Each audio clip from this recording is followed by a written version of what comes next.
হচ্ছে এখন সরকারকে বিবেচনা করা হয়।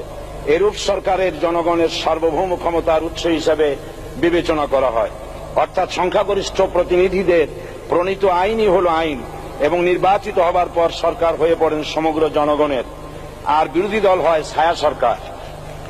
মাননীয় স্পিকার, সরকারকে সঠিক পথে পরিচালনার জন্য বিরোধী দলকে অপরিহার্য বিবেচনা করা হয়।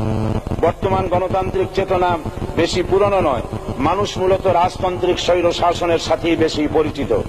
বস্তুত বর্তমান পৃথিবীতে গণতান্ত্রিক শাসন ব্যবস্থায় জবাবদেহিমূলক, কল্যাণমূলক, স্বচ্ছ প্রশাসনের যে কথাবার্তা আমরা শুনতে পাই, এর প্রথম উপস্থাপক হলেন বিশ্বনবী হযরত মুহাম্মদ রাসূলুল্লাহ সাল্লাল্লাহু আলাইহি ওয়াসাল্লাম।